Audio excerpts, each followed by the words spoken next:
This video is brought to you by Squarespace.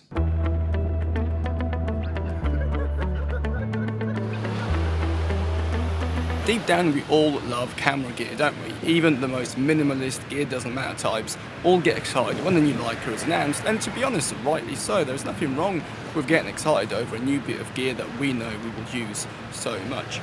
However, not all gear is made equal, and in this video I want to go through 4 pieces of gear that I've personally found to be a little bit disappointing. Also, whilst I'm talking to you about the camera gear I wish I didn't buy, I will show you a few photo spots along the embankment. So it's a bit of a photo walk starting right here at Embankment Station and then going all the way east towards Tower Bridge. And we're going to kick it off underneath the Embankment Station itself. There's loads of cool light that's coming in. Also, you have the 2 footbridges. And if you look up, you can get some really cool compositions. Before we get going, a few disclaimers. All the items I'm going to talk about, I purchased, used, sold, purchased again, realised there was a mistake, sold. Basically, it wasn't just used for a week and get rid of it. I've used them for a long time and I speak from experience. Secondly, none of these items are inherently bad. Most of them are well made, and for many people, they serve a purpose. It's just personally, I think there is too much hype around them, and a lot of people buy them without really knowing why. The next photo spot is just further along the embankment, and it's right here where you have the buildings over there, the Shard, the big boat. You see the Sky Garden right over there. If you come here around October, November time for sunrise, you will have beautiful colours in the sky right here, and if the river is also quite calm, you'll have some fantastic reflections. Highly recommended. Do come here, check it out. It's a beautiful autumn walk.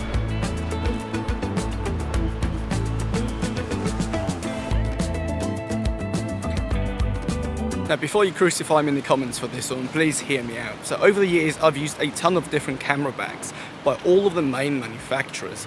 Peak Design, Manfrotto, Low Pro, F-Stop, Jack Wolfskin. I'm sure there's 1 or 2 more generic Amazon ones as well.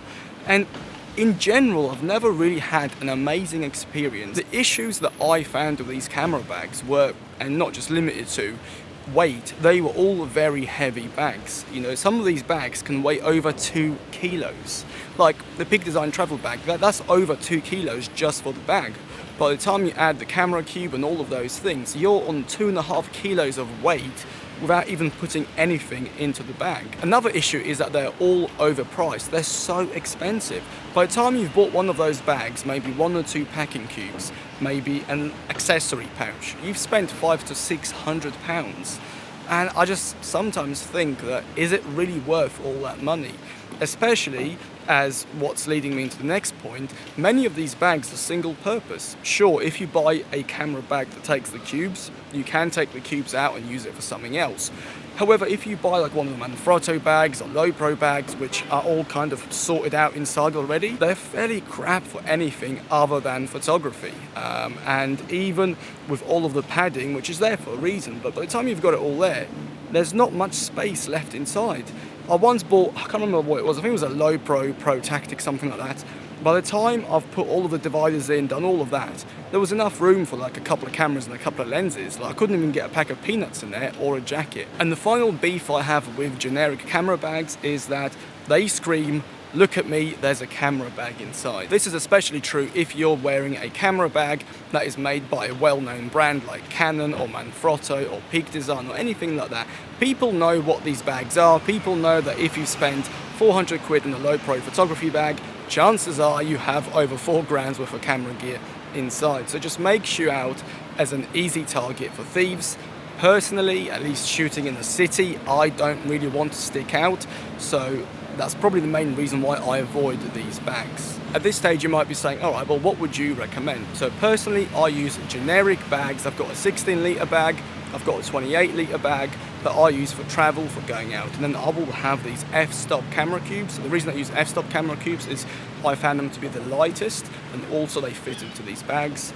And then I'll just, either put the medium cube in if I'm taking all my gear, or I'll put the small cube in if I'm taking only a few little items. And then you still have room for other things in your bag. And if you're not doing anything photography related, you can take all of that out and just use it as a normal generic travel bag.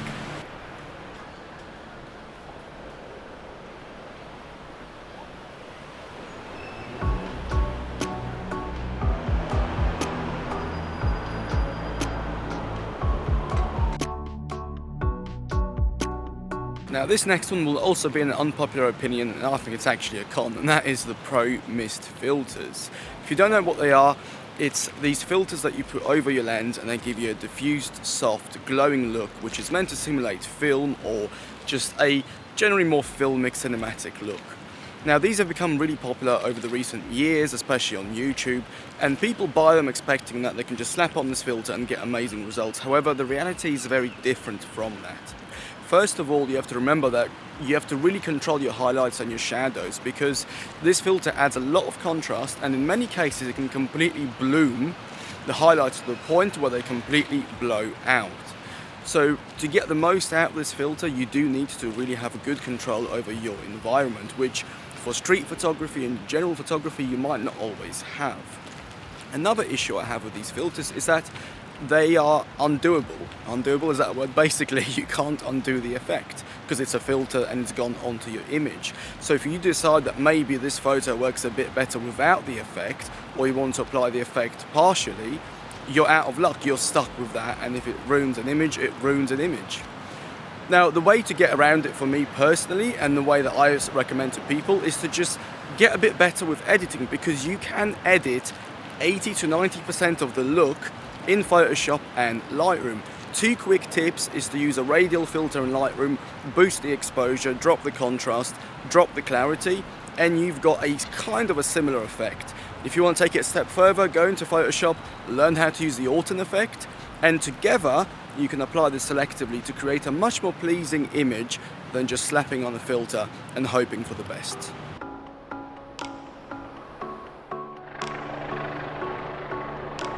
Okay, if it's really loud, I'm so sorry, I'm underneath this bridge. Hopefully you can hear me. So this next photo spot is literally underneath Blackfriars Bridge. Right here you have some amazing light coming in through that opening. You have these wicked lines right here. And if you come early in the morning, you'll get some amazing light flooding in. Personally, I'll try and see if I can get some nice silhouettes walking down, or use this bridge as a frame to get the Shard and the rest of the city in view. So right now there's someone coming down, so this will be quite a cool photo. Frame them up around like this. You have a leading line going towards the subject, another leading line right there, and you can take a photo right here. Obviously I can't because I'm filming this, but you get the idea. This next photo opportunity is at Blackfriars Pier, specifically the entrance or the walkway into the pier. So you have this wicked architecture happening right here all around, and you can use these to frame the Shard, Tate Modern, any particular interesting boats. And if you add another layer to it and wait for the right person to walk along, you can have a nice silhouette around here. You can have the Shard, the Tate Modern, and kind of just play around with the composition. Definitely a cool place to check out, again especially early in the morning when the sun rises from around about there and casts a really beautiful light into this place.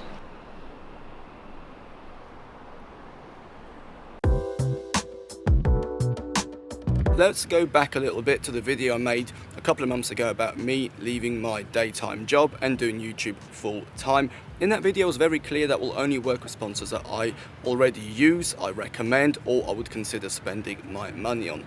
With that in mind, today's video sponsor is Squarespace. I've had a Squarespace website for well over 4 years, and honestly for me, it's been a deal breaker with regards to my photography. It's my little corner of the internet that I can set up however I want, and it's the hub of my portfolio, my blog, my store. And the best thing is I can actually manage the whole thing anywhere. As you know, I work mostly from my iPad, so I can literally publish new website pages or update my store or check analytics or do any of those things whilst I'm on the train going somewhere. So honestly, I can't recommend them enough. If you want to grab 10% of your first purchase, please click the link down in the description. Thank you for watching this bit, because supporting my sponsors, you support me. So thank you, and let's get back to the video. Now, if the first two items didn't trigger anyone, I reckon this third one might just push a few over the edge. I'm talking about clear UV filters. Now, hear me out. You go buy a £2,000 lens, beautiful lens, amazing coating, great glass. You then go and spend 20 quid on a filter to put in front of it because someone at the camera shop told you you must protect your lens. Why? Why would you go and put a cheap piece of glass in front of a very expensive piece of glass? Because all you're going to do is introduce the risk of adding various flares or just weird artifacts that you otherwise wouldn't have without this filter. Sure, you can go and get a very good quality UV filter which will minimize all of these things, but you're spending like £300.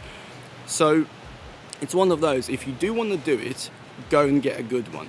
Don't just get a cheap one that someone in the camera shop is just trying to upsell to you when you buy a lens. Another big issue that I've personally experienced is that if you're not careful, you can accidentally like weld that filter onto your lens. So you've put the filter on, let's say you've slightly banged your lens against the wall as you're climbing up some staircase somewhere, right? Now, it'll be a nightmare to take that filter off. So personally, I had to smash the glass and then use pliers to take it off an old Canon lens, in the process scratching the lens itself, not the glass but the metal. The final thing I just want to say is these days lenses are not made out of cheese. The glass in your lens is a damn sight stronger than any other glass that I can think of. My 16-55 that I've abused for years, right, I've never had a single filter on it, and there's not a single mark on the lens itself, even though the lens on the outside looks heavily worn. So it's not something you need to worry about. If you do know you're going to get your lens caked in absolute crap, fine, go and get a filter for that, because the trade-off is obviously not worth it. But for general photography, walking around the city, even landscape photography, honestly, I wouldn't bother.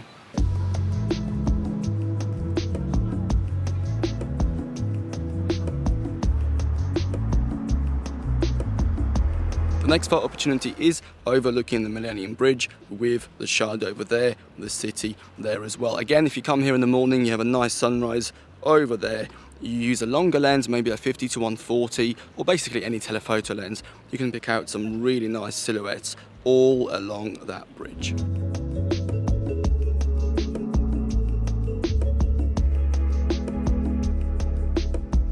The next photo opportunity is a well-known one, basically standing underneath Millennium Bridge, overlooking the stairs leading you up to St Paul's. What you're looking for here is for people to be walking up the stairs and creating a nice silhouette, as you can see right there. Use a slightly longer lens, maybe 35-50mm, and you'll get some really nice photos like that.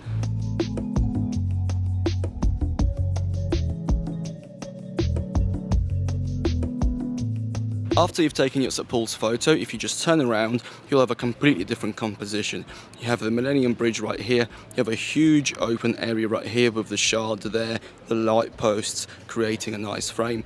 You can get a nice photo of someone just walking through right here, or if you turn around when the sun is setting and it's around about there, you can have some very nice light and people walking through.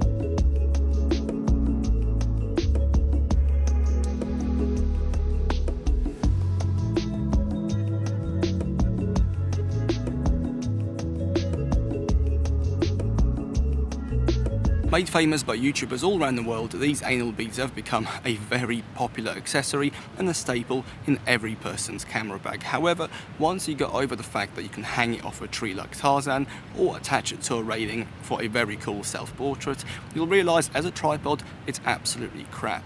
First of all, unless you set it up perfectly, it will fall apart and fall on you.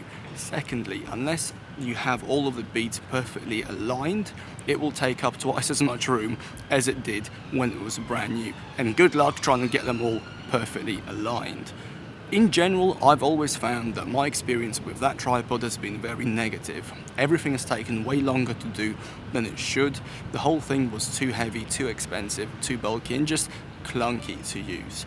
Honestly, for the same money that a 5k GorillaPod will cost you, which is around £100, maybe a bit less on sale, literally add another £50-60 and you can get yourself a Manfrotto Element carbon fibre tripod, which will weigh less, will be way more practical, and will just serve you as a much better photography and even video tripod. The next location is another very famous, probably Instagram spot, which is right here, just underneath London Bridge. You've got the staircase right here, and you've got the Shard right there. So a vertical composition will have a very nicely framed photo. If you can get people walking through like that as well, that's an added bonus and extra subject.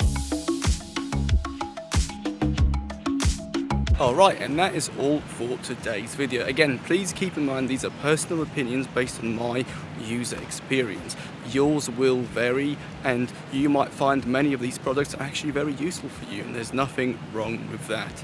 But do leave your comments down below, because it'll be interesting to hear what you think, whether you will crucify me in the comments or you will agree with me. It'll be interesting to see either way. Anyway, thank you so much for watching today. Another huge thank you for today's video sponsor, which is Squarespace. I shall see you in the next video. Stay safe, it's been emotional, and see you in a bit. Bye.